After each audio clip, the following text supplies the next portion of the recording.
Welcome to Puck Academy, a show about how hockey players grow on and off the ice. I'm Jason Jacobs, the host, and each week I talk with players, coaches, and experts shaping the future of player development. Today's guests are brothers Sean and Tyler Walsh. Sean is an assistant coach with the University of Alaska Fairbanks, the Nanooks men's hockey program. He joined the Nanook staff ahead of the 25-26 season after serving as assistant coach and recruiting coordinator at Bowdoin College in Maine. His brother Tyler is the head men's hockey coach at Gustavus Adolphus College in Minnesota, hired in spring of 2024, and he came to Gustavus after 6 seasons at Colby College, also in Maine, where he served as assistant coach and recruiting coordinator. I was excited for this one. These guys come from a legendary hockey family. Their father, Sean Walsh, was the head coach at University of Maine for many years and built a dynasty there. And it was fascinating to talk to these guys about what it was like growing up in that kind of hockey coaching environment, what led them down the path of becoming coaches themselves.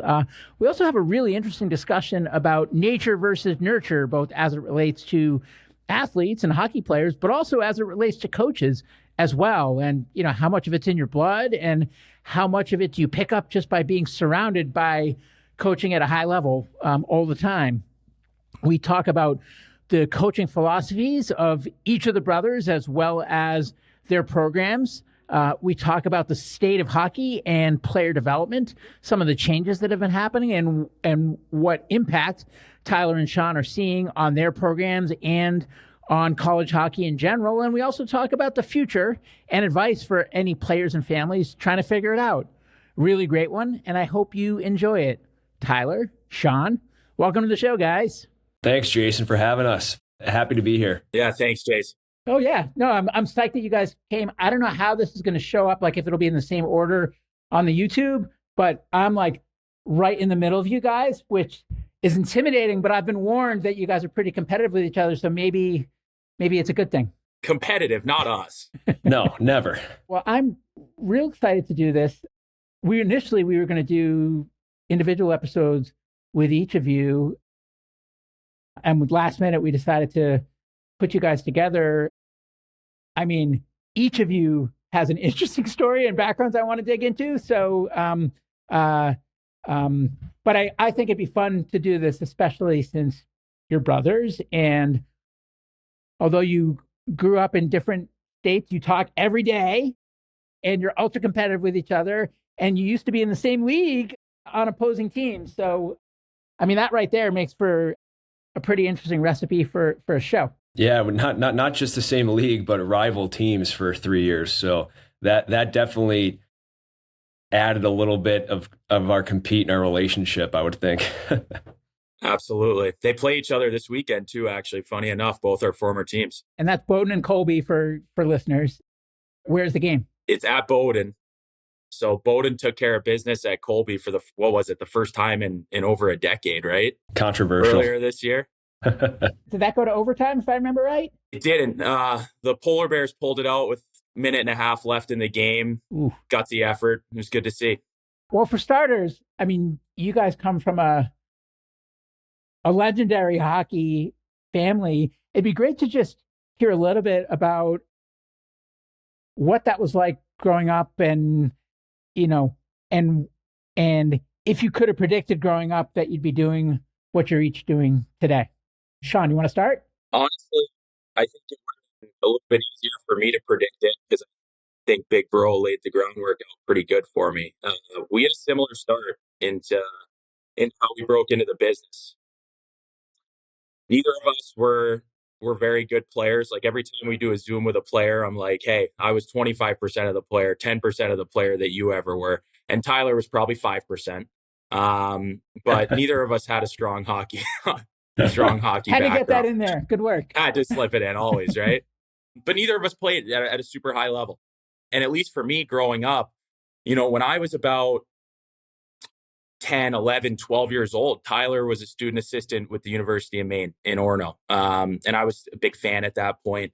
And I was able to go to the games and watch him work with the team and his process as a student assistant as he started his coaching career. And I basically followed in those footsteps. Like he laid out the groundwork for me. We worked for different coaches. Tyler worked for Tim Whitehead at Maine. I worked for Red Gendron. And, that's basically, I went in as a senior in high school. I said, look, I want to get into coaching. I'll work for free. I'll work for 4 years and I'll do whatever you guys say. And it started off as filling water bottles and folding towels. And it quickly turned into getting on the ice more and working on skill development, getting onto the video side of things, learning how to use the video software. At least for me, I think starting with a video background was absolutely massive. Not playing at a high level, learning the ins and outs of the game at a high level, with a staff in Red Gendron, Ben Guite, and Alfie Michaud, who all had NHL experience, right? So it was a phenomenal experience for me. And obviously Tyler laid the groundwork for it because he did it first. So what about you, Tyler? Yeah, like Sean said, pretty similar kind of path. I think if you asked either of us if we had a feeling we'd be coaches, it's all we've known. Our father coached University of Maine, our grandfather coached at Michigan State. So, when you say kind of following the family trade, that's what it was. And when you're around it every day growing up, whether it's, you're a 10-year-old and Michigan State, beats school X and you go down to the locker room and you feel that joy, that excitement, kind of see how high-level coaches operate, not only in the rink, but away from the rink. You pick up on a lot of things and I don't know what else I'd be doing, to be honest. I have a degree in business, but I'm not very good at math.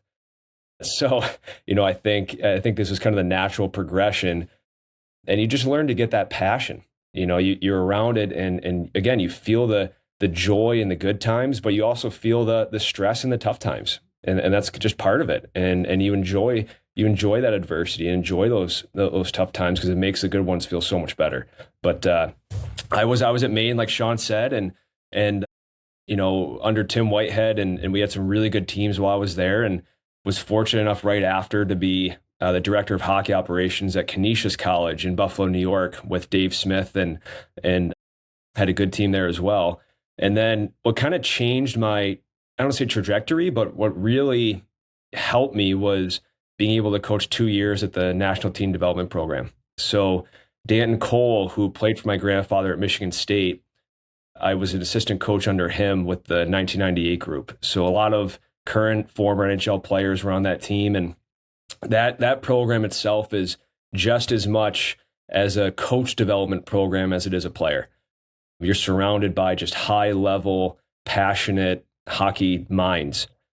So really learned a lot through those 2 years and got to coach some high-level players, and then took a head coaching job in prep school in Maine, which I really learned more about myself than probably anything else through those 2 years, and just what is my voice, what personality is me, and how do you be true to yourself. So I did that for 2 years, and I was 6 years at Colby College as an assistant coach under Blaise McDonald, who's he's been coaching for a long time, so he's kind of been there and done it, and got to see how he operates at a high level, and he's coached himself as a head coach, but has also worked under some high level coaches as well. So just a wealth of knowledge, and really learned the recruiting trade more so in that position. And now I'm at Gustavus here in Minnesota and going on my second year as a head coach. So it's been a journey through different places, but you learn along the way, and I don't know what else I'd be doing. I do nothing else. I'm the same way. And Tyler saying he's not good at math, that's an understatement. Again, got to find a way to get it in, Sean. I respect that. Little brother. So, all right. So a couple threads I want to pull on, and you two happen to be the perfect people for each of them. The first is there seems to be a narrative in hockey that, like, I've heard people, like, I have friends, I won't name any names. Maybe they'll be listening and they'll self-select and be like, were you talking about me? But who played the game at a high level, who say things like, I wouldn't send my kid to that coach. I mean, the most he played was at this level, right? So one narrative is the whole, like, you have to have played the game at a high level to coach the game at a high level. That's one thread, right? And then the other thread is, I've asked a ton of players who have come on the show that have played at a high level about nature versus nurture when it comes to playing. I want to ask each of you the same question when it comes to coaching. And you're the perfect people for it, given your lineage. Yeah, I think for people that say you had to have played at a high level to be a good coach, I would mention some high level coaches that didn't play at a high level. And the first being our father. You know, he was a walk-on third string goalie at Bowling Green University, decided he wasn't ever going to play. So he coached the junior varsity team back then and became a graduate assistant with our grandfather at Bowling Green.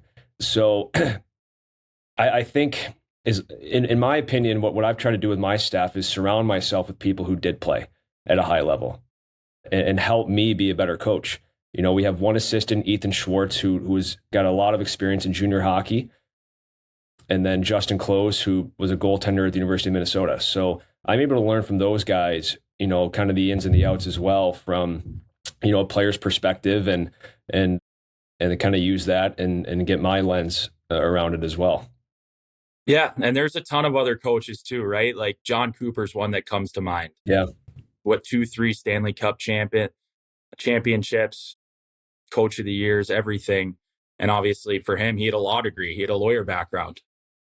And that's how he got started into it. So I think for us, it's something that you're definitely aware of. And there's some people that'll bring it up.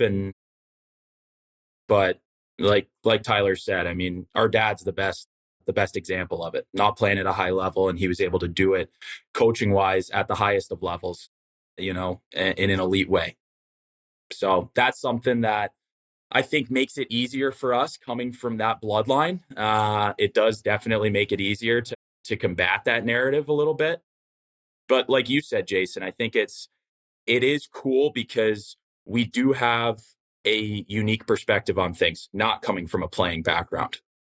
And the work that's required for us to get to the levels that we're at is honestly probably more than somebody who did play, because experience is experience. And Red Gendron would always say when I worked with him at Maine, you can't buy experience at Target. And playing experience matters. It does. It helps you get in. And there is that narrative that it does help you as a coach. But for us, we had to fight that. And we really had to grind our way up to get to the levels that we're at. And what about the nature versus nurture question? Do you guys think you're coaches because you were around it, or you're coaches because it's in your blood? I would say a little bit of both, more so because we were around it. You know, I think I look at, you know, the summertime and like I didn't go to daycare. My daycare was Alfond Arena, you know, in Oro, Maine, and then or Munn Arena at Michigan State. So you're constantly around it.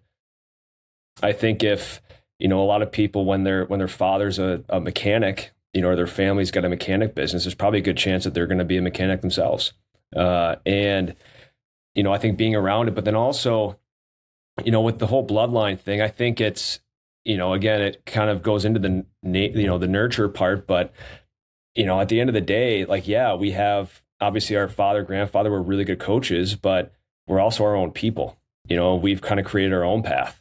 So, you know, it gives you that passion, like I said, but, you know, at the end of the day, I'm not a Gustavus because, you know, my father coached at UMaine, you know, and Sean's not coaching at the Division I level because his, you know, father, grandfather were good coaches. You know, we've really had to work hard. And as Sean said, you know, it's been a grind, but it's fun and you enjoy it and it makes you better, honestly. And if to go back to that narrative, like at the end of the day, I don't really care. You know, if people say that narrative, that's fine. That's your opinion. I'm just going to do what I do and hopefully do it at a high level. So, you know, it doesn't really, you know, it's there, but, you know, to me, it's just kind of smoke. 100%. And then back to the question, nature versus nurture. It might be a cop-out, but I do think it's a bit of both too. Like, obviously, both me and my brother are very competitive, just like our dad was, just like grandpa was. And I'm sure that plays a part in it. I think, you know, like he said, if our dad was a mechanic, maybe we would have been mechanics, but we would have been very competitive mechanics, right? So there is definitely a part of growing up in that environment where you're constantly surrounded by wins and losses, right? Which at the end of the day, it is a results-oriented business. And we did grow up in that. And that's something that as we saw that growing up and we experienced it, and that definitely molded us into how we are. I do think and I can speak for Tyler at this as well, we've been very competitive since we were young, right? And I think some of that comes from our dad, our grandpa, and that family lineage. And our other brother, Travis, right? Like, he played at a very high level. He played at Michigan State. He had the same thing. So for all three of us, hockey has been a massive part of our lives. But like Tyler said, we all do it differently. When I worked for Maine, Alfie Michaud was one of our assistants. He's an incredible assistant coach up there, great recruiter, and probably one of, if not the best goalie coaches in the business. And Alfie always talked about the buffet of coaching. And it's like, you work for a few different people and you're close to many people. Like, I would put Tyler in this category for me, and I'm sure I am for him. But, I've worked for the likes of Ben Guite, who's a phenomenal coach at Bowdoin; Kevin Swallow, one of the winningest coaches at the Division I and Division III levels; Reg Gendron, obviously Stanley Cup champion. And here, I'm very fortunate to be able to work for Eric Largen, who's the head coach here at the University of Alaska. And as you continue to grow and you continue to build your own coaching philosophy, and everybody's is different, you decide what you want to take, you decide what you want to leave, right? Like, I'll have a little bit of that, but maybe I'm going to pass on this for my own coaching. But you get to take things from the people that you work around, and I think that's kind of how you mold yourself into your own coach. One question that I have for you guys is, your dad had a coaching style, and back then, right? I mean, there was a coaching style, and I get that your dad's coaching style wasn't necessarily, was a little different than some of the other coaches of the day. But Tyler, I've heard you talk about how the style of play at Gustavus, for example. Did I say that right? Gustavus? Close enough. How do you say it? Gustavus. But that it's a modern game, right? I mean, I'm interested just to think about, like, how has the style of coaching evolved from your dad's day to today, and how has the game evolved under its feet? Yeah, I mean, it's always evolving. I think if you say it's not, then you're pretty naive. It's hard to speak on exactly how it was played when he was coaching because we were young, but I would be hard pressed not to think it's, one, probably faster. Just the training that athletes go through now, and whether it's nutrition, skills coaches, starting at a younger age, more players, the speed of the game has, and also how it's officiated, so there's far more penalties being called now that definitely weren't when he was coaching. So the speed of the game is probably much higher. I would think, defensemen being activated is definitely a big theme in today's game. The days of we have 3 forwards and 2 defensemen, I believe, are over. I think it's more of a 5-man unit, and your forwards need to learn how to play defense. They need to learn how to skate backwards. Your defensemen need to learn how to carry a rush and drive the net and activate in the offensive zone and have the reads and the feel for that. Versus, hey, we've got 3 guys that are going to have the puck and look to score, and we have 2 guys that are only going to look to defend. And I'm not saying that's what the game was or how he coached, but in my belief, that's what it's turned into now today. And I think the teams that can really hone in on that, quote unquote, that 5-man, versus 3 and 2 will have some success. And I know here it's, in our league, that was kind of I would call it experiment last year, in my first year as a head coach, really honing in on that concept and practicing it and putting our forwards in a lot of situations that they probably haven't been in before, but learning how to make those reads and how to take, one-on-one rush or a 2-on-1 rush. And I think it's really hard to defend when you can play that way. It's really hard to defend. So I'd say the game's transition probably more so that way than anywhere else. One of the things that my current boss, Coach Largen, always talks about is it's finding a way to put yourself in a position to get the 51-49. So especially at our level, it's so tight. every single night. Every coach is working so hard. Every coach is watching tape. Everybody's recruiting at an extremely high level. It's very competitive, right? And a lot of it comes down to 50-50 battles, whether that be you throw a puck in the corner and it's a 50-50 battle between players, whether that's a face-off, whether that's a power play. Like, how do you put yourself in a position to get that 51-49 advantage in all those situations? And that could be in recruiting as well. That could be in not just the game itself.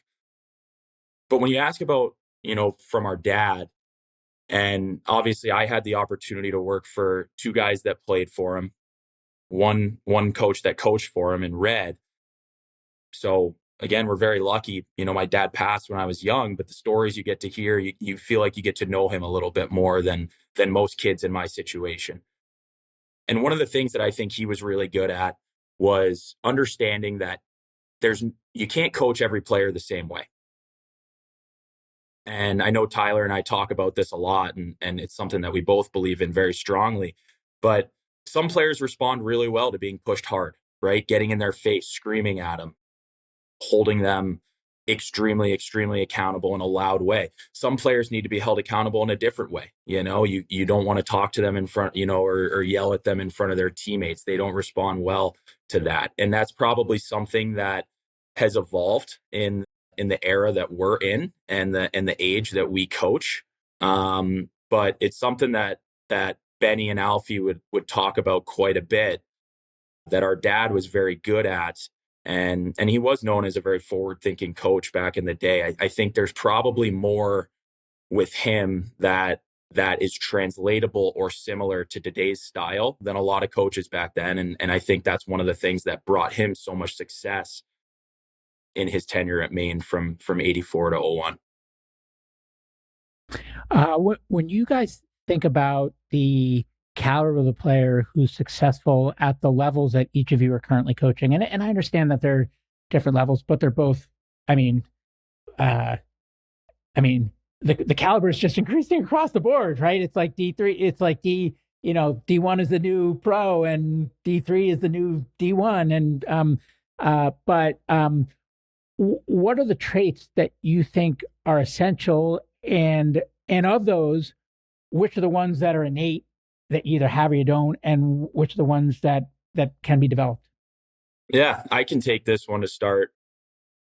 So it's usually 5 things, and I break them into 2 categories, what we look for as a staff. And actually the first 3, we call them the 3 H's, is something that I took from Grant Stanbrook, who was our dad's longtime assistant at the University of Maine, probably the greatest recruiter in the history of college hockey, honestly. Grant was incredible, and he had a very unique way of doing things. But the 3 things that Grant always looked for, and I've tried to take from him, were head, heart, and hustle.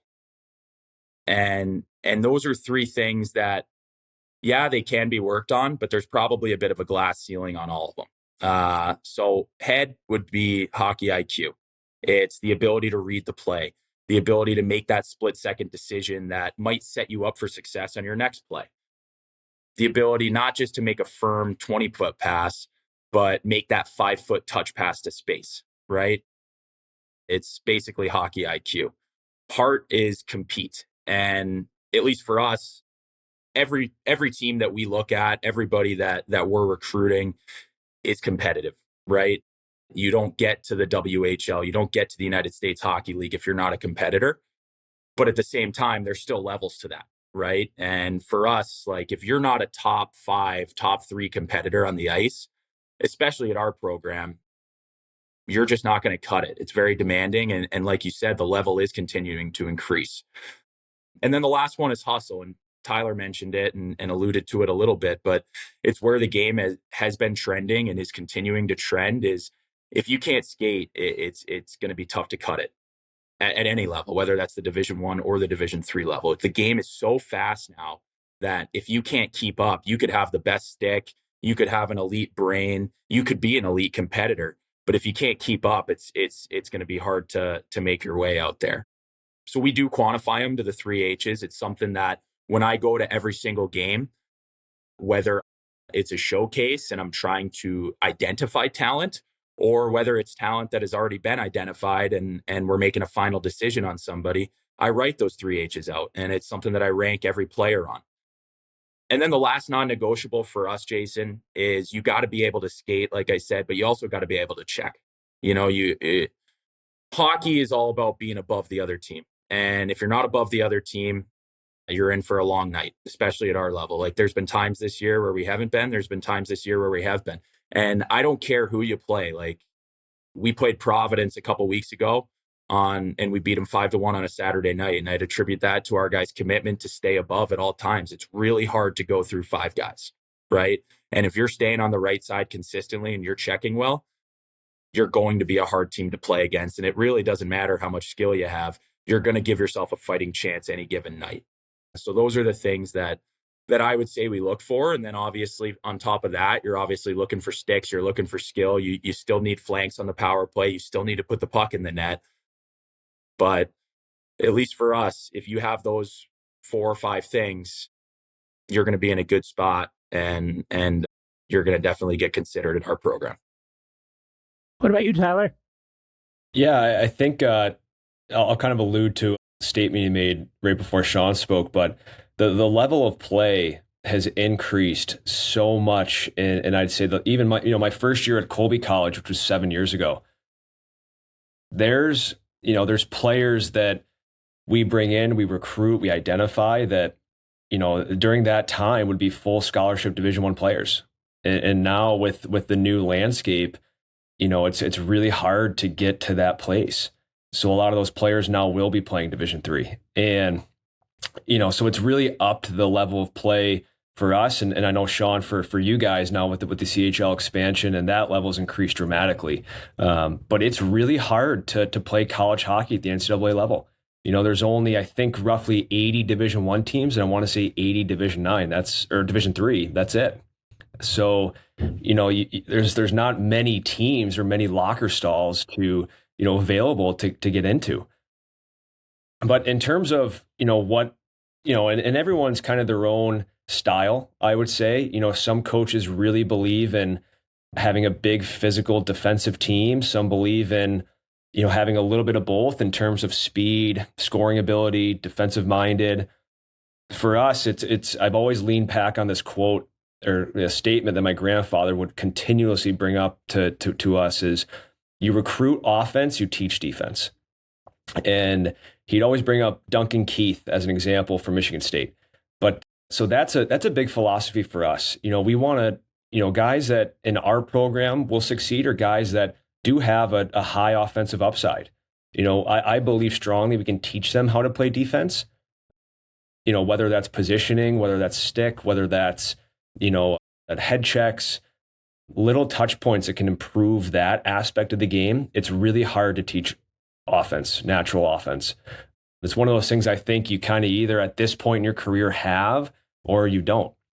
You can develop some of it, but you've got to have intuition. You've got to have, different reads, as Sean said, to make that quick judgment call to maybe make a quick pass and put yourself in a position to get it back. So that's one thing that we really believe in, but the skating's a really big one. At this level, again, if you can't, and I'm not saying you have to be a polished skater by any means, but if you can't get up and down the sheet at a high enough level, it's going to be very, very difficult. Again, there's not much time and space. The teams are very well coached. In today's world, you're pre-scouting, you're doing your own video. Coaches know what to expect from their opponent typically. So you really, the details and the fundamentals, they've got to be there. But skating's really important. And then the compete level. I look back on, there's a film called Out of the Woods. That's a documentary on the 1993 University of Maine ice hockey team. How many times did we watch that one growing up, Tyler? We could probably recite it by heart. Yeah. But there's a line in there our dad says, and I forget what game it is, but it's in between periods, and he really talks about winning the one-on-one battles. Sean, I really like what you guys are doing there with the 51-49. I've never had it phrased that way, but I might steal that one. Largy says it all the time. I like it too. I think I'm going to steal that one. You should. But the one-on-one battles, how many one-on-one battles can you win throughout a 60-minute game? And which guys have a knack for going into a wall battle on that one-on-one and coming out with the puck or making a play or eliminating that player so somebody else can come in and make the play. And it goes back to that compete level. But we really look for a high offensive upside. It doesn't mean you have to have a point per game in the North American League or whatever league it might be, but it's got to be in there somewhere. I could give you an example. We've got a defenseman right now who won a Robertson Cup last year in the North American League, and his role with that team was very defensive. He was on the penalty kill, didn't play much at all power play. He was on for big moments defensively, but he's 6'4", has a great stick, he can skate, and he wants to jump in the play. And now he's one of the better offensive defensemen, I'd say, in our league. Just kind of letting him play that style because he has the tangibles to do it, right? So that upside is there. It's hard to teach it, I think, like we said. But yeah, I'd say that the compete level, those one-on-one battles, and a good upside offensively. Yeah, and just to build off that, Jason, like that's, I guess, to me where the head, heart, and hustle piece comes in that Grant talks about, right? Like you have to have hustle. You have to be able to skate to even get to the battle, right? To give yourself a chance in the battle, to get that first touch potentially. You have to have the head to know how to make your reads in order to win that battle. Like what side do you want to go on? Do you want to go over the stick? Do you want to go under the stick? Do you want to go through his hands? Things like that. And then obviously the compete factor speaks for itself. You have to outcompete the other player flat out to get that 51-49 advantage. Well, I've been jotting down some notes as you guys are talking, just based on like things that this discussion's triggering for me on areas I want to dig into more. It's already a long list. I'm sorry or excited to say, depending on how you look at it. But I want to go back to something you said before, Tyler, about it going from 3 forwards and 2 defensemen to a 5-man game. What I've heard from some other coaches who have come on the show is that they're allergic to the word systems and they're much more interested in habits. So I want to ask you about that. But before I do, I want to frame it by saying that it seems the game's a lot more transactional now, where there's more churn. It's not the same crew who's together, right? And so, like, in a world where there's more fluidity and less cohesiveness, how do you, in order for that 5-man system, I was going to use the word system, but then I'm leading, right? In order to use, have those 5 men or women, play as a unit, right? Like, how do you not rely on systems as a crutch? So I'll stop there, but I'd love for each of you guys just to react to that. One thing that has seemed to at least help our guys not be afraid to play that style is we really encourage aggressive mistakes. And what I mean by that is seeing a play and going for it, not being afraid of, making an aggressive play. We really try to discourage some of the passive plays or the caught in between reads. If you're going to make your read, go. I'm not going to yell at you for making that play or that read.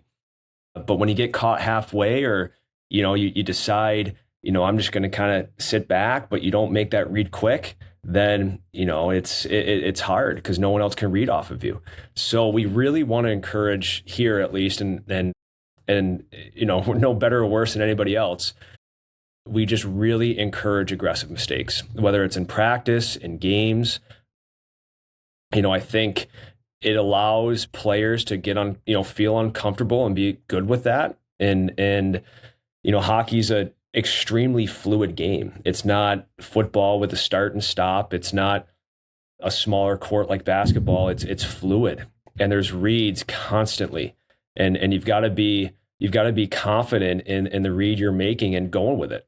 By the time players get here, I think they have a pretty good intuition on how to play the game. And they've been playing it long enough at a high level, and they need to trust themselves. It's if I'm a defenseman and I'm in our defensive zone and there's a guy in the corner who might be my responsibility, I want to close on him.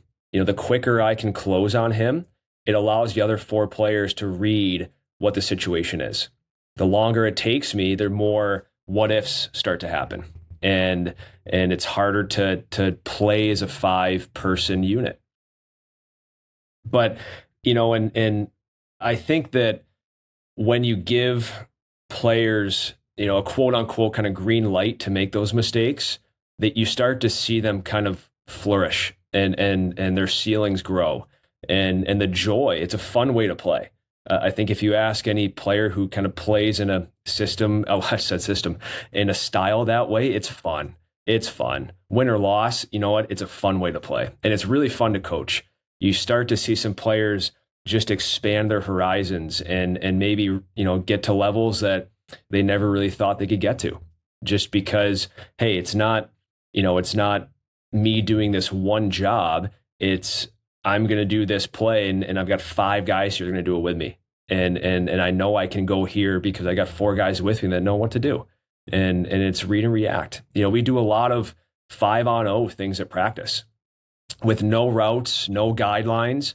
You got to figure it out. Defenseman leading rushes from a breakout, like how do what are my reads? We don't ever tell them what they have to do in these situations. They need to feel it. They need to see it. They need to be connected. They need to communicate. And I think it's really hard to defend, but it's those aggressive mistakes and encouraging those, I think really helps players kind of get outside that comfort zone and expand what they can do. Yeah. And then I really like that aggressive mistakes. We use that term as well, right? Like you can't ever go half in. If you go half in, you're screwed. You're out. You're already out. But this is a good one. Like a lot of things come to mind with that question. I guess the first thing that comes to mind is you want to be predictable. And predictability leads to speed. Everybody's trying to play fast. Well, the more predictable your team is, the faster you're going to be able to play. And I'll never forget it. It was something that we're big on here. But when I coached in Omaha with the Lancers in the USHL, Chad Cassidy would always say it. We want to be fast and predictable. That was our identity. And I remember sitting there as a younger coach and being like, why would we want to be predictable? Like, do we want the other team to know what we're doing? Do we, it didn't necessarily click for me, but it does make sense if you think about it. If you are predictable to your teammates can predict what you're going to do, take the routes that Tyler was talking about, and that allows you to play that much faster. And like we've been talking about this whole time, the speed at which you play is massive, right? And it's literally split seconds at our level, right? Those decisions are split seconds. And the more predictable you can make it, I think the better off you are at being able to play fast and outpace your opponent. In terms of systems and getting to that 5-man unit, like you said, Tyler, and to the question, Jason, I really like the way that Coach Largent has structured it out for us here at Alaska. So we break it down from the individual all the way to, as Coach Largent would say, playing in 5s. That's what the final product would be. And the way it works for us is we have, so every team in the NCAA was allowed to have a new assistant coach. I think it was a couple years ago they added that rule, and teams have used that in a myriad of different ways, right? Like some teams have a goalie coach, some teams have a full-time recruiter. For us, the way that we've structured our staff is we've used that as a full-time development coach, and Ryan Theros is our development coach. And his job is specifically to work on individual player development with our guys. At the end of the day, the wins and losses are very important. And the banners that we put up for the championships that we've won at this program are massive, right? But we also put up a banner for every guy that's made it to the National Hockey League that's played here. And those banners to us are just as important. We are a development league, especially at the Division I level, where every single guy in our locker room at some point, whether it's now or in the past, had the ability to play pro hockey and would like to play pro hockey. And our job is to prepare them for that and help them not just get there, but stay there and climb while they're there. And that individual development piece is massive. And we start every Monday, Tuesday, Wednesday with individual skills development with Coach Theros. They don't have me on the ice. They don't have Largie on the ice. They have him working on that individual piece. For some guys, it might be edge work. They need to work on their skating. For some guys, it might be offensive blue line work, right? This is all dependent on the development plan that we made for them at the beginning of the year. It's very, very individual based. From there, we take it into positional skills. So you take that next step. Okay, if you're a defenseman, now they're working with Matt Curley, who works with our D, and they're working on playing with your partner, making those reads as a two-man unit, right? And then for the forwards, that's predominantly with me, working as a three-man unit, working on offensive zone concepts, sprinting to spots. Again, it's all predicated on being predictable and giving yourself the best opportunity to get the puck and play with the puck. And then from there, you get into team practice where Coach Largenmore takes over. And now we work on playing in fives, right? And combining from the individual aspect to the positional aspect to playing as a five-man unit, being predictable in that five-man unit. And with that predictability allows you to play with a ton of speed, which again is just flat out required at this level. Well, it's interesting that you mentioned development. I mean, I read again and again, and you guys have mentioned it here, just the importance of recruiting. Now these new channels, these new pools of players have opened up, the Canadian major juniors. And so it's like the caliber of the players that you have access to and the quantity of the players, no matter what the level, right? Because if the WHL players are going to the Division One, right? Well, then maybe the people that would have gone to the Division One are going Division Three, right? So it's like it flows downhill. And I guess my question is, how do you then balance recruiting versus development and retention versus, bringing in? And what is your obligation in terms of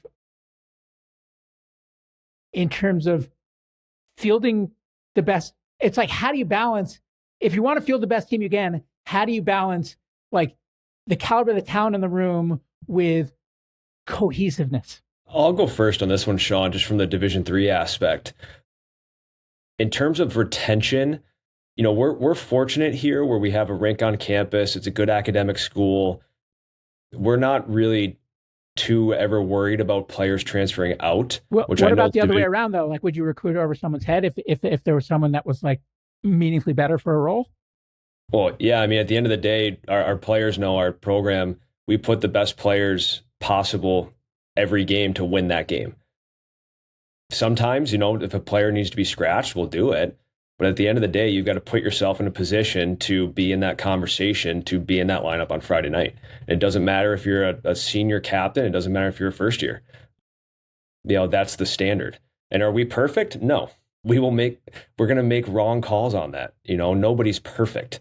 We're going to do our best to use our experiences to put the best 22 players on the lineup to win that game. I think the cohesiveness, players will be upset when they're not playing. That's human nature. That's going to happen. And that's totally normal, right? How you respond to that, I think makes all the difference. Are you, if you don't play Friday or Saturday night this week, are you negative down in the dumps and not developing that next week in practice to maybe put yourself in the conversation? Are you understanding or having a meeting with the coach? Are you advocating for yourself and finding information why you weren't in that lineup? Trying to be crystal clear on, hey, here's the reasons why you weren't in. Here's what you can do to put yourself in that conversation. But at the end of the day, you need to do it. We have, as coaches, we want to make you the best player possible. That's why we're here, to be the best people and best player you can be. But without those conversations, it's really hard to make that happen because that's a two-way street. We're going to do whatever we can to help you, but at the same token, you've got to help us help you. We've got to talk through these things. So I think with the talent level where it is today, it's just, at our level, it's just gone up just dramatically. I mean, you look at the average age of the player has gone up dramatically. It's really hard for a player who's 18, 19 years old to compete with, 24, 25-year-olds now. I think we had a class of 10 freshmen last year, and all of them were 20 or 21 years old. My first year at Colby, in a class of 10, we'd probably have 3, that were 20. The rest of them would be 17, 18, 19. So that's changed pretty dramatically, but it's definitely up the level. And I think if you're consistent with your philosophy, if that's what you believe in, and the players know that, then that cohesiveness, at least here, it hasn't really been an issue. Are players upset sometimes? Yes. But do they understand the why? That's important. So one clarifying question, and then I want to switch to you, Sean, but with one tweak on the question that I'm asking, and I'll explain. So for you, Tyler, my only clarifying question is, do you recruit for open slots or do you recruit the best available talent? A little bit of both, so if you're losing, if you have 4 seniors, and say 4 forwards, we're going to bring in 4 forwards and maybe 5, maybe 6, it just all kind of depends on how things shape out. If we have a roster of 28 or a roster of 30 and, a player that, plays in the USHL, which has happened now in Division III, is looking for a home in June or July and is a good person, competes and is interested in your school, then if you want to win a national championship, you're crazy not to entertain that player, or at least get to know them and look at them through a hard lens. So we want the best people and best players possible. At the end of the day, as Sean alluded to, yeah, a lot of it is the wins and losses, and a lot of it for us is developing these young men into adulthood. But at the end of the day, I'm a competitor. I want to win, and we're going to do what it takes to win. So, Sean, I want to ask you the same question, but the one tweak is that I read, and I'm embarrassed to say that I admit I read it on ChatGPT, so I don't know if it's true. So if it isn't, then tell me otherwise. But when we added you in at the last minute, I was scrambling to prepare for this discussion, so I sure. Going. Yeah, but anyways, I read that you guys are can be a little more isolated, maybe a little more rigorous travel schedule, and that maybe in the past there's been some issues around some very skilled players who maybe were iffy about whether the lifestyle would work, but that maybe found out the hard way that it wouldn't, and it became kind of a nagging thing that isn't something you can control because it has nothing to do with you or your program. So I'm just interested in that same question that Tyler just answered, with the tweak around how you think about talent and skill and the 3 H's and all those things we talked about before, with where does the fit with Alaskan life and not minding the travel schedule or being psyched for the travel schedule and all that fit into that calculus? With every player that we recruit, we don't shy away from saying that this is a hard place to play. The winters are long, they're cold, they're dark up here in Fairbanks. But that being said, I think that it's actually quite similar to how things were in Orono when our dad took over there. I think if we're the most northern team in the country, Maine's probably the 3rd most. And when our dad got there, they weren't necessarily on the map as much. And it's a little bit similar for us in a changing era in college hockey. That being said, you will not find a more pure hockey environment than Fairbanks, Alaska. It's an incredible place to play. And while it comes with the challenges, maybe challenges, we see it as an advantage of what we would say is limited distractions, as opposed to being in a place like Minneapolis or being in a place like Boston. That allows you to really dig in and work on your craft. And what we tell every player that we recruit, and we don't say it to scare them, we say it because in the era of changing landscapes and the transfer portal and where retention is such a massive thing, if you don't absolutely love hockey and you are not 100% dedicated and committed to your craft, we're probably not the school for you. And that's fine. But if you do, if you like being on the ice, if you like being in the weight room, if you like spending those extra minutes that add up to hours on your pregame routine, your postgame routine, your pre-practice routine, your recovery, things like that, then I think we're the perfect fit for you. Like I said, it is as pure of a hockey environment as you can find. Let's call a spade a spade. There ain't much else going on up here other than the Nooks. And for guys that like that and really have a strong commitment to develop, grow, and get better, I think we're the perfect fit for them. And that's kind of the challenge that we lay out to guys. It is more of a challenge in the recruiting process. Is we put it all on the table. We say it just like that. And you get a pretty you honestly get a pretty instant reaction from the kid when you say it. Some guys, most guys, I would say that we're talking to, you can see them as I go through that pitch, they start to smile a little bit and their eyes light up. And they're like, I'm the right kid for that. Like, that is what I want. I want it to be all hockey all the time. I want to play in the National Hockey League. And I know that a place like that can help me get there. And then there's other guys that might not be the right fit for them, right? They want to be in a city. They want to have a little bit more to it than that. And that's fine. And we don't have that. But at the end of the day, we're looking for hockey players, and we're looking for serious ones, and guys that are committed to growing, getting better, developing, and like Tyler said, ultimately helping us win games. But ultimately, we want guys that we love them, but they also love us, and they love it here, and they're committed to that. The other thing I would say is, in terms of Alaska, I didn't know anything about Fairbanks when I took this job. To me, the location had nothing to do with it.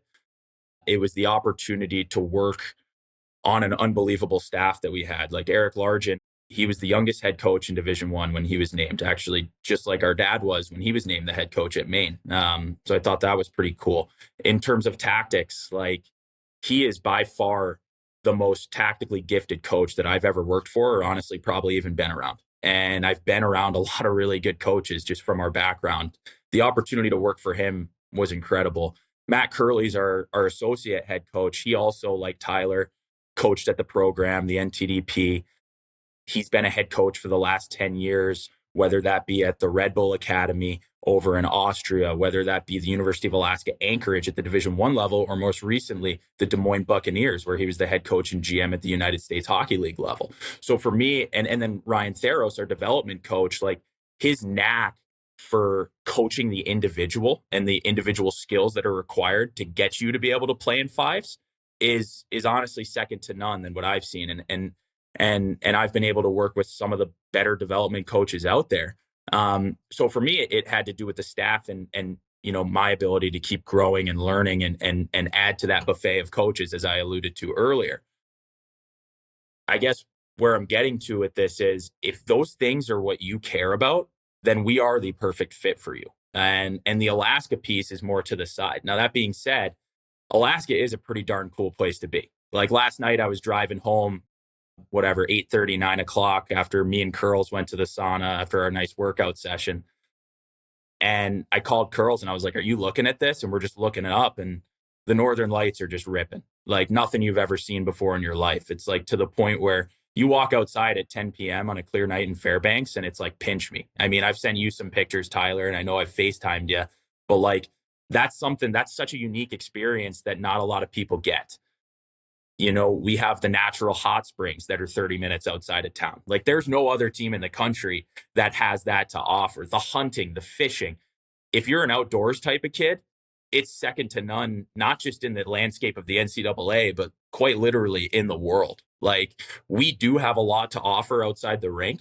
That being said, when it's hockey season, when it's cold out, when it's dark out, for us, that's time to work. And we don't shy away from saying that. And we want the guys that, like I said, when I present that challenge to them, their eyes light up, they smile a little bit, and you can tell that they're very receptive to that challenge, and can definitely see themselves playing and not just playing, but flourishing in an environment like ours. I have a bunch more topics, way more than we're going to have time for. So I'm going to try to choose wisely here with the last few that we can fit in. But one of them is, we've talked a lot about what kinds of players you guys look for and what kind of output you want to see in a game situation. Like winning puck battles was an example of that. Aggressive risk is, not going halfway, right? That's an example of that. I mean, I get that for some of this, there's no substitute for the eye test. I'm curious, what do you guys track, and what role does data play, if any, in informing some of that assessment? So the data, now that everyone has access, I think you're, again, naive to not use it. For us, one thing I could have mentioned earlier is consistency. That's a big one that is important to us here. I don't necessarily want to flip a coin and know which player is going to come off the bench, in the second period up a goal. at least have some consistency. And the data can really help you find that.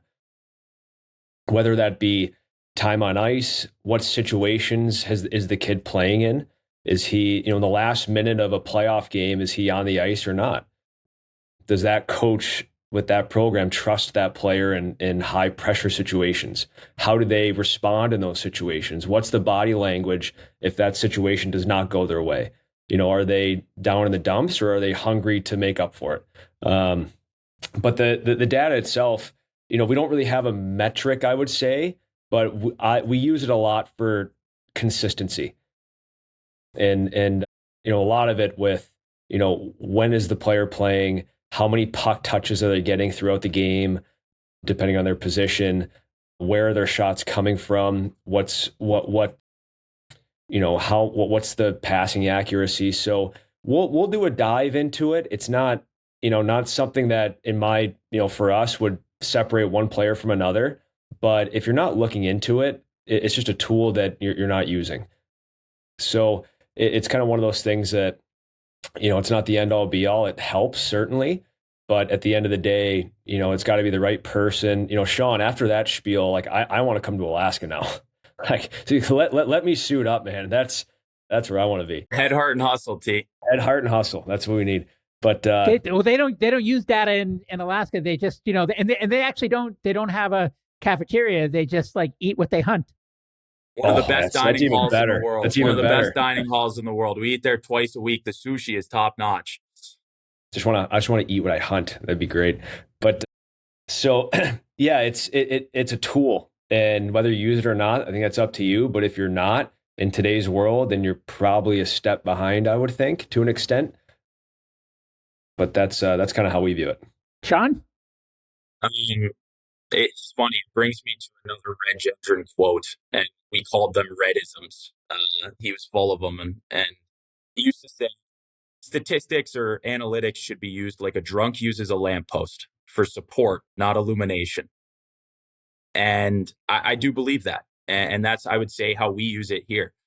Like Tyler said, I think you'd be silly not to look at it. It's incredible the things that we have at our disposal now that back in our father's day, they simply didn't have. And it requires you to do an even deeper dive and work that much harder again to get that 51-49 edge on the recruiting trail, as I talked about. It definitely plays a factor. Like, we use a company called SportLogic and they track all the tier 1 players out there, and you can look at different things. We'll see if they're still called that, right? Didn't they just get acquired? I think they did. Who was it? Huddle who acquired them? Or no, I can't remember. It was a company I never heard of, but that apparently is giant. It was like Team. Anyways, I can find it, but it was Team something. Yeah, but again, like having that at your disposal, I think it can be a blessing. I think it can also be a curse, and that's why you want to use it for support. Right at the end of the day, Teamwork. Our philosophy. Teamworks. Yes, yeah. Teamworks bought them. We actually use Teamworks here at Alaska as well. But I think you can get a little too deep into it. You can get caught into it. I don't think you want to be making decisions purely on analytics. Again, analytics can't measure how smart a player is. They can't measure how good of a skater they are. They can't measure how competitive you are. But they can support what you see on the ice. At the end of the day, there's no substitute for going out and seeing a player live. Like for us, like recruiting such a massive deal, obviously, like another red quote, the team with the best players that gets off the bus is usually going to win the game, right? So it's absolutely massive. But there is no substitute for being in a rink. And, I was calling you like every day, Tyler, but I think I spent at one point 3 months straight on the road from early November to about mid-January, just going into rinks and watching games. And we're really excited about the recruiting class we're bringing in, but there's not a substitute. Like you can use SportLogic and all of that. But again, there's no substitute to physically being there, shaking a kid's hand, looking him in the eyes, again, seeing how he reacts to our pitch, seeing how he reacts to that challenge. You can't find that on those platforms. Again, I think you can use those platforms to support what you see, or maybe even potentially bring light to something that you might not have noticed and go back and watch again. But at the end of the day, like, if you're not watching 10 games of a certain player, I don't think you can truly expect or know or have an idea of what you're getting at our level. What about from a teaching standpoint when it comes to analytics or, I mean, video especially? I mean, do you think there's meaningful stuff that players can learn off the ice? And I don't mean off the ice like in the gym or doing hill sprints or whatever, but off the ice like in a classroom setting or, in front of a laptop. Yeah, absolutely.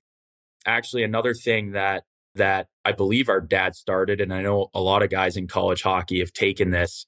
We did it when I was at Maine. I've taken it everywhere I've ever been, whether that's Omaha, UNE, or Bowdoin most recently, and then obviously here is it's simple. It's scoring chances and teaching through scoring chances. So for us, like, I'll go through at the end of every game and I track every scoring chance. Now, obviously, that is subjective. What I see as a scoring chance might be different than what Tyler sees as a scoring chance. And we could and we have spent legitimately hours debating what quantifies as a scoring chance, right? To every person, every coach, it's different. But ultimately, you go through the game, you cut up the scoring chances. And if it's a scoring chance for, you give a chance attribution to that. So if Tyler, struck on the weak side as a defenseman, got a pass, and then laid another pass to you, Jason, backdoor, and you didn't finish, but you got a grade A opportunity. We want that to be calculated. And again, that's something that in Stat, Sport Logic, they kind of do, but they don't do it quite to that level. So we attribute, you guys would both get credit for that scoring chance. And the other three guys in the ice might not because they didn't directly contribute to that chance. Whereas the same thing happens with chances against. So what was the breakdown that led to our team giving up a chance against? It might be, bonehead Tyler dove in as F3 and we gave up a 3-on-2 and they got a scoring chance off the rush. Well, he would get a chance against. What we do from there is we make a video of all the scoring chances. We make a write-up. So, Tyler, you cannot dive in as F3 on the track. You need to sweep, get your toes south, and which would give us an even number rush and allow our defenseman to kill that play. We use that as a teaching tool here. And again, it's subjective, and I think it's good because we can use the terminology that's used in our room all the time. But after every game, we send that video out to the guys, and then we send a sheet with your chances plus minus. And I know if you have Benny on here, he calls it the Walshy plus minus because it was something that our dad was so big on. But it's a really good teaching tool. It's also a really good tool for us that's almost in-house analytics that allows us to use those analytics in a way that fits to our program, right? And teach in the way that fits to our program that a baseline model like Instat, like Sport Logic don't quite have because they're not within our program. And it's a good motivator for our guys, right? Like we post that chances sheet in the locker room. I can tell you right now, you do not want to be -4 on the chances sheet. It's not a good feeling. And it quite honestly could and probably would lead to you being brought out of the lineup. It's something that we take super seriously, but it's a really good teaching tool. It reinforces the good habits in offensively in chances for, whether that be winning a 50-50 battle that results in a chance, executing on a high level play off the rush that leads to a chance. But it also teaches you defensively what's required. Hey, you weren't above here. You didn't stay above your check. And that's what allowed a 3-on-2 rush against. And that's what ultimately led to a scoring chance. Hey, if you're a defenseman, you didn't strike early enough. You didn't kill that play when you had an opportunity to at our defensive blue line. You let them get zone entry, and ultimately that impacted and resulted in a scoring chance. So it's a little bit of in-house analytics that is really good for our guys that they can use to learn and continue to grow their game. One other theme I wanted to make sure to talk about is that as I've made the rounds, some people have said that that as the focus is on individual skills and as the teams are, there's they don't stick together. There's more turnover, and as players have a bunch of handlers around them, right? That the skill level's never been higher, but that IQ is in the dumps, right? Other people have said, actually, I don't think that's true. It's just that as the game's gotten so much faster, like, IQ can't keep up. So it's not necessarily that in the dumps, it's that the game's too fast. It's just like everything's happening too fast, and there's not enough time for decision making. I'm curious of a couple things for each of you guys. One is, how do you think about the state of IQ? And two, can it be taught? And to the extent that it can be taught, what is the most effective way to teach it? Yeah, I think I can't really speak on what it was 30 years ago versus today, but there's players that see the ice exceptionally well, and there's players that might struggle. I think a lot of it probably depends on, who was a big part of your development at a young age. Our brother Travis, he had a coach in Ron Gay for about 5-6 years in Lansing, Michigan. And our grandfather was really close with him and took a group of, 1993 birth year players that, at the time, weren't very high level. And I want to say 6 or 7 of them played college hockey by the end of it, and a handful in Division I. So I think having the right person teaching at that age where you're really learning and you're a sponge can make all the difference in the world. Putting you in situations where you have to make a read, not necessarily just stick handling through 7 cones, going in and taking a shot 1-on-0.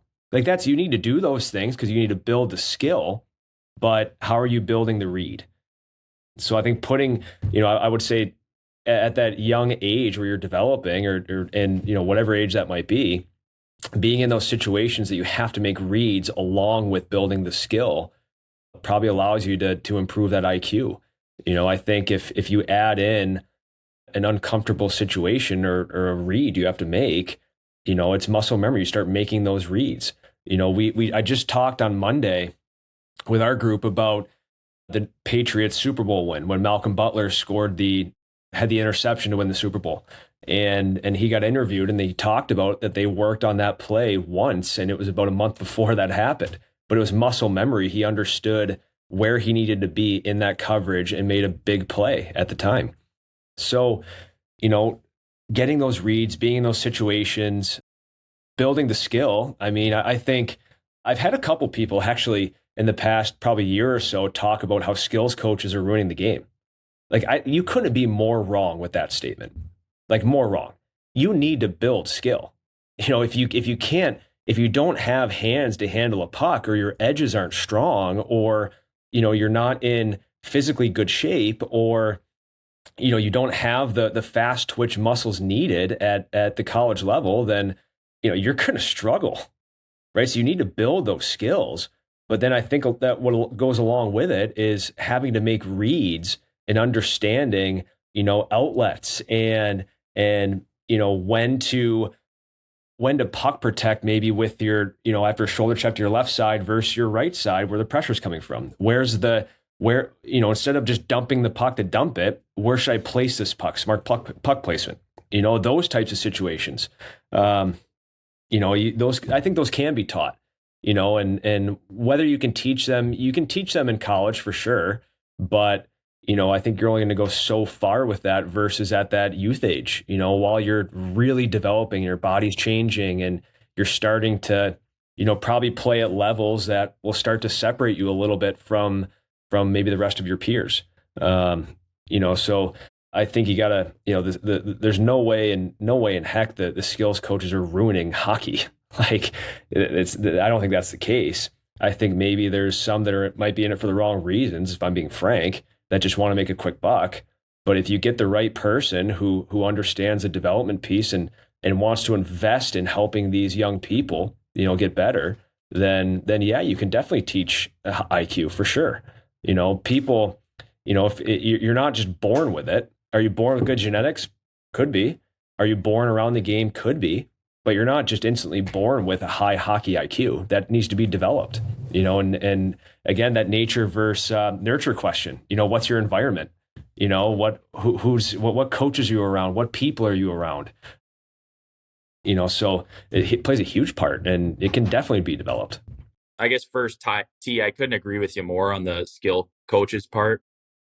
Like I think some people have that moniker about them, and I don't think it's right. If you have the right skills coach that's developing you the right way, you're in a really good spot, and you definitely can improve that IQ. I would say that I do think there is a bit of a glass ceiling on it. I don't think you can go from being, I don't think you can get everybody to be Wayne Gretzky level, right? Like that's impossible, but you can improve on it, and you can improve on it with work. One of the things our associate head coach, Matt Curley, always says is, I can't stand stupid. Like there's no time for that. If there's no time for stupid decisions. If you think about it, hockey is a game where any given player on any given night might be making 150 different reads in 15 minutes of ice time. And what's your percentage on correctness on those reads, basically? And I think that is a way to quantify what IQ would be, or what we as coaches consider hockey IQ to be. I absolutely think it's something that can be worked on.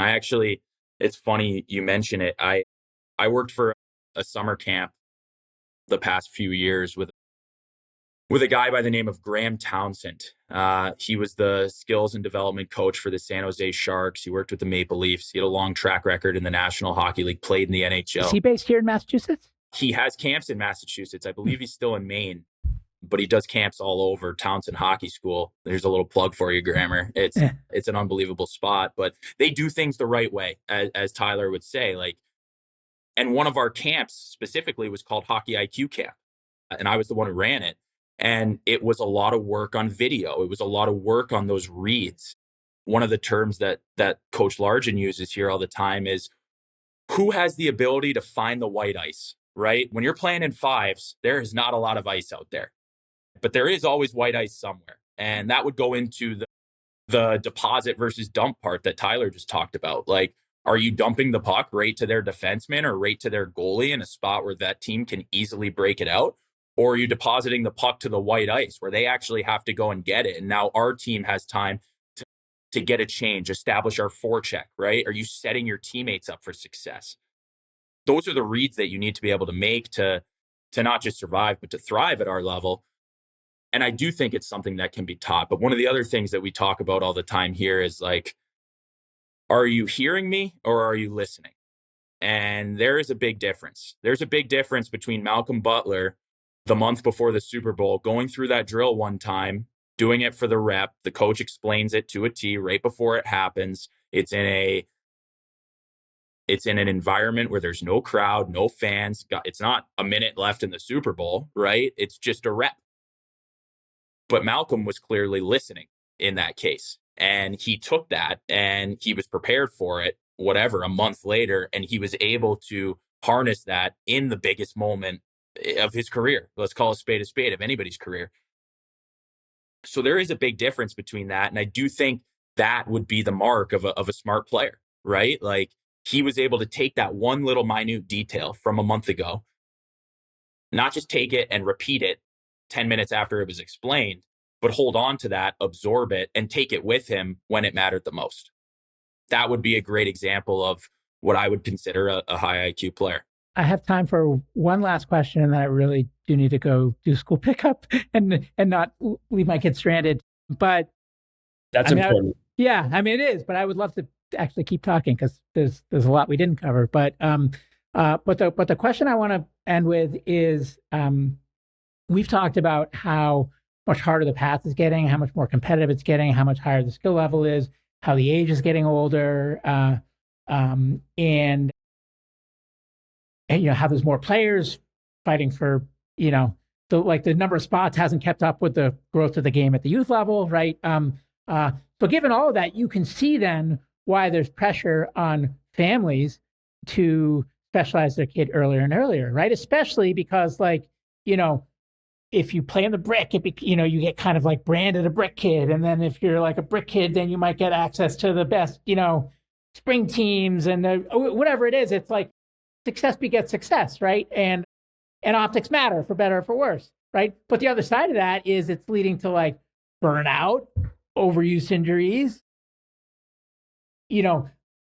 picking winners early, meaning that kids that would have been late bloomers like don't ever get there because they get discouraged and leave the sport, right?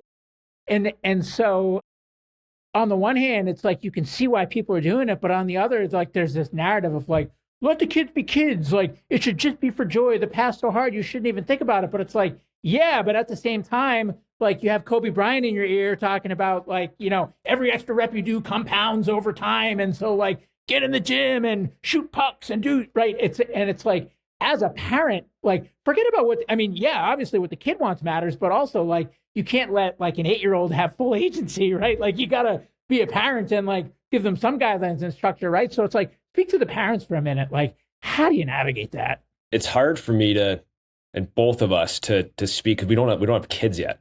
So I can't put myself in a parent's shoes, that side of it. But what you can say is I believe that, there's a difference between forcing your child to do these things because you think it's good for them.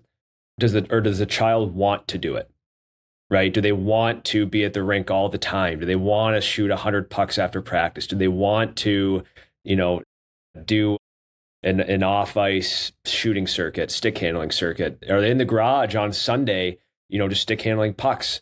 There's a passion that I think some people have and some don't. Our brother Travis had that passion. He lived at the rink. We lived a mile away from it, so made it pretty easy. But he was there from, he'd skip school sometimes in high school and just go to the rink. Whether that's good or not, who the heck knows? But, all academic Big Ten, right, Tyler? Helped him get that's spot. What he was. Yeah, but he's not even here to defend himself, Sean. Yeah, I know. but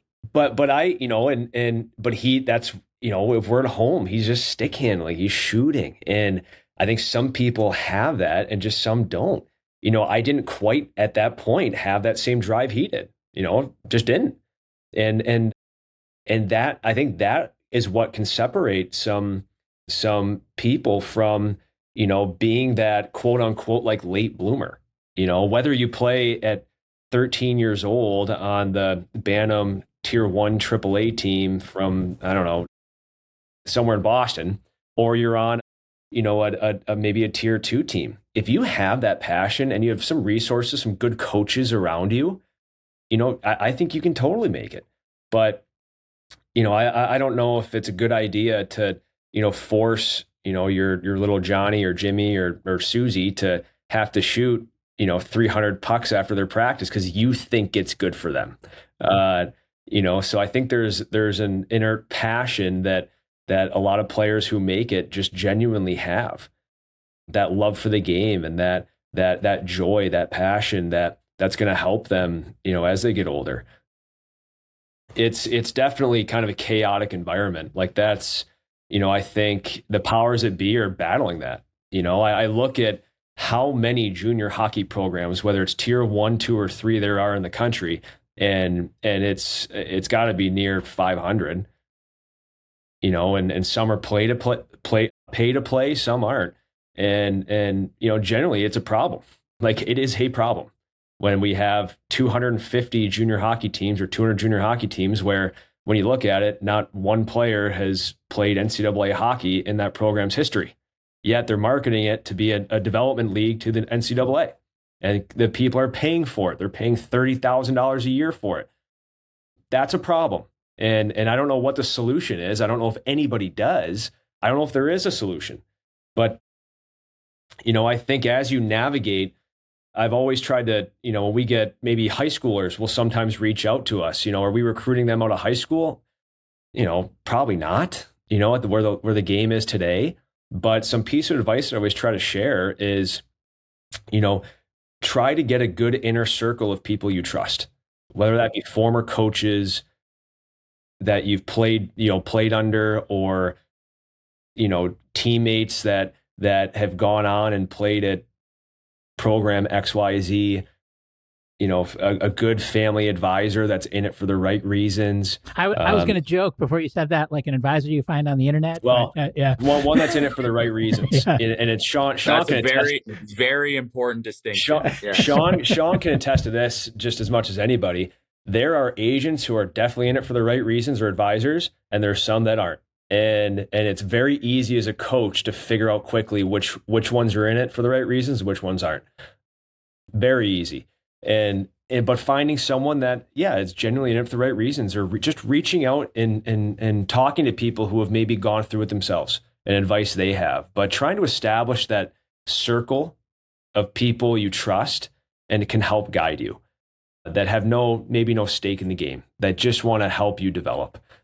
And I don't know if there's a right or wrong, or if I even answered your question, but it's definitely it's a tangled web. It's not easy, but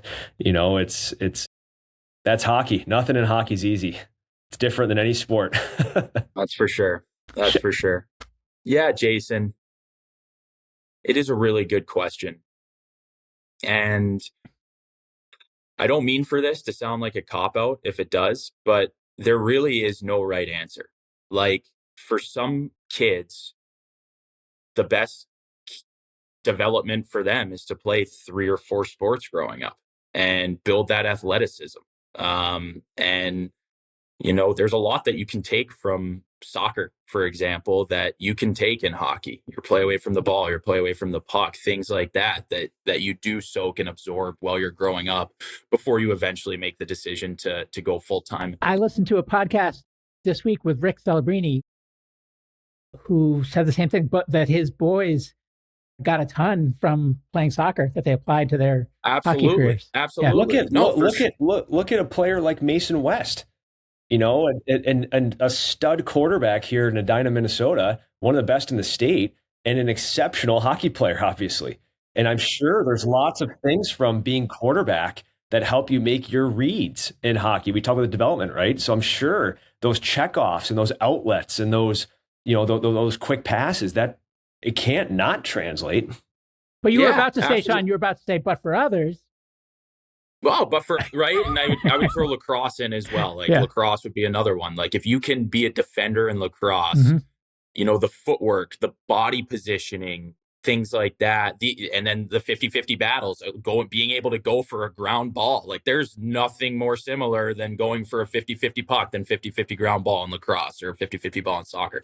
Right. So they do teach you how to handle yourself in those situations and get that 51-49. But for some other guys, like Tyler talked about, like our brother Travis, like he didn't play many other sports. It was all hockey all the time. And he needed every bit of it. He was the type of player that needed it. He wasn't the strongest skater. He had a brain. He had compete. He had a stick. But skating was something that Travis always struggled with growing up.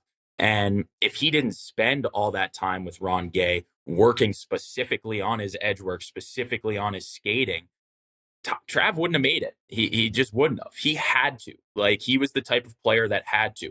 Whereas a guy like Mason West, maybe a little bit more athletic, has the luxury and the ability to be able to play football at a high level longer than most. And like Tyler said, like, put himself in a position to make other reads that will help you ultimately make reads in hockey.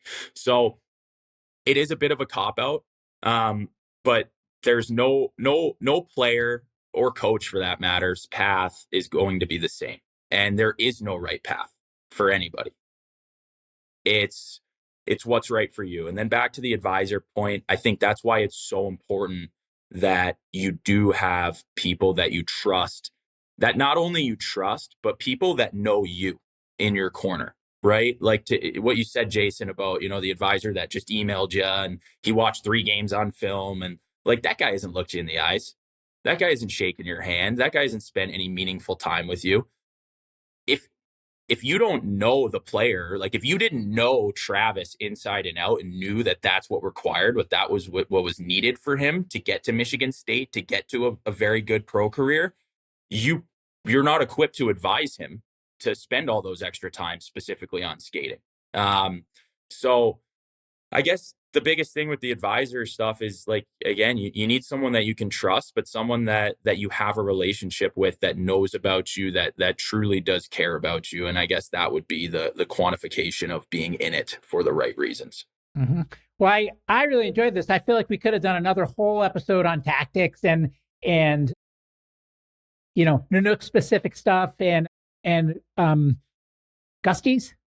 Gusties, you got it. I don't know. Yeah, the golden Gusties. I'm not taking aggressive risks with my pronunciation. Jason, it's okay. 'Cause I still to this day, I'm not quite sure. I'm not quite sure what a Gustie is yet. I'm still learning that. So. I don't know what a Nanook is either, but it sounds cool. Yeah. I know what a Gustie is. A Gustie is a reigning MIAC champ. Are you guys first place right now in the MIAC title? We just dropped a second, but we're playing first on Friday, so we'll take it right back. Big weekend for the Gusties. Yeah, big weekend indeed.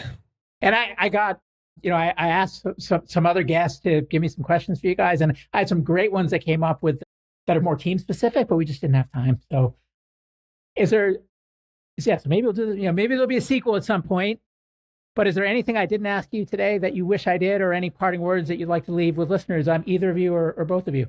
No, again, thanks for having us. I really enjoy listening to the podcast. You've had some great coaches and great hockey people on them, and keep doing it. I think at the end of the day, just we're so fortunate to work in this game and in this hockey network and community, and when you do what you love, it's not a job. It's a passion, and just so lucky and fortunate. Just feel a lot of gratitude to work in this game. 100%. You feel very lucky and grateful every day. I mean, Tyler said it earlier in the episode, but I literally could not imagine doing anything else other than this. Haven't worked a day in my life yet, and I don't plan to. And then just, one other thing, I think you talked about it a lot, and if we had more time, we could have touched on it, but with the changing landscape and how hard it is to get to this level, the one piece of advice that I would have is it's similar to the reads in a game. Like it's getting so tight, especially at the Division I level and now the Division III level, that it's quite literally like every decision you make matters, right? Are you going to have the Rice Krispie treat, or are you going to have a piece of cantaloupe? It really does come down to that. And it's the guys that are truly dedicated to that as they grow, as they get older. Again, I keep saying it. I've probably said it 50 times this episode, but that is the 51-49 that's required for you to not just get here, but to stay here, to grow here, to move on from here, and eventually get to professional hockey and climb the ranks there as well. So, yeah, no, my son's only 13, and his little sister's only 10. So it's like, we've got some time, but the discussions that I've, started with him, having with him as he's navigating his path, is like, hey, like when you look at these higher levels, bud, like you can't just look and say like, oh, like I could blend in there. Like blending in is not enough. Like you need to bring something to the table, and the higher the level you play, the less difference there is between you and all the other people that are vying for that seat. And so like, that's why the grind matters. And it's like just micro improvements across all the different areas of your game, wherever you can, that then compound, right? So now I sound like that Kobe Bryant clip, but he doesn't listen to me anyway, so it doesn't matter what I sound like. So yeah. Well, thanks, guys. Yeah, I really enjoyed this. It's an honor to spend time with you and to learn from you. And I wish you each best of luck in your fairly new, but I have no doubt will be quite successful endeavors. And I look forward to watching your progress as coaches, because it's going to some exciting places. I know it for sure. Thanks, Jason. And good luck to you and your son and your daughter as well. And really enjoyed this. So thanks for having us on. I did too. Thanks. Thanks for listening to Puck Academy. If you enjoyed this episode, follow or subscribe wherever you get your podcast and share it with someone serious about their game. See you next week.